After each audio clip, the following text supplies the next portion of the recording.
ಲಾಡ್ಜಿಗೆ ಒಟ್ಟಿಗೆ ತೆರಳುತ್ತಿದ್ದ ಭಿನ್ನ ಕೋಮಿನ ಯುವಕ ಹಾಗೂ ಯುವತಿಯನ್ನ ತಂಡವೊಂದು ತಡೆದು ಹಲ್ಲೆ ನಡೆಸಿದ ಘಟನೆ ನಿನ್ನೆ ನಡೆದಿದ್ದು. ಇದೀಗ ಇಬ್ಬರು ಆರೋಪಿಗಳನ್ನ ಪುತ್ತೂರು ಪೊಲೀಸರು ಬಂಧಿಸಿದ್ದಾರೆ. ಕೊರಿಯಾ ನಿವಾಸಿ ಫಾರೂಕ್, ಬಲ್ನಾಡು ನಿವಾಸಿ ಅಬ್ದುಲ್ ಮಜೀದ್ ಬಂಧಿತ ಆರೋಪಿಗಳು. ಸ್ನ್ಯಾಪ್ಚಾಟ್ ಮೂಲಕ ಪರಿಚಯವಾದ ಪುತ್ತೂರಿನ ಯುವತಿಯನ್ನ ಭೇಟಿಯಾಗಲು ಪುತ್ತೂರು ಕೆಎಸ್ಆರ್ಟಿಸಿ ಬಸ್ ನಿಲ್ದಾಣಕ್ಕೆ ಬಂದಿದ್ದ ರಾಯಚೂರಿನ ಯುವಕ ಮತ್ತು ಆತನ ಸ್ನೇಹಿತನ ಮೇಲೆ ಹಲ್ಲೆಯನ್ನ ಮಾಡಲಾಗಿತ್ತು. 6 ತಿಂಗಳ ಹಿಂದೆ ಹನುಮಂತರಾಯನಿಗೆ ಶೇರ್ ಚಾಟ್ನಲ್ಲಿ ಪುತ್ತೂರಿನ ಅಮೀನಾ ಬಾನು ಎಂಬ ಯುವತಿಯೊಂದಿಗೆ ಪರಿಚಯವಾಗಿತ್ತು.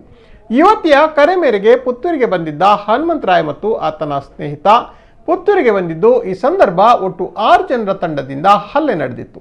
ಹನುಮಂತರಾಯ ಮತ್ತು ಚೌಡಯ್ಯ ಹಲ್ಲೆಗೊಳಗಾದ ಯುವಕರು. ಈ ಸಂಬಂಧ ಪುತ್ತೂರು ನಗರ ಠಾಣೆಯಲ್ಲಿ ಪ್ರಕರಣ ದಾಖಲಾಗಿತ್ತು. ಇದೀಗ ಇಬ್ಬರನ್ನ ಪೊಲೀಸರು ಬಂಧಿಸಿ ವಿಚಾರಣೆ ನಡೆಸುತ್ತಿದ್ದಾರೆ.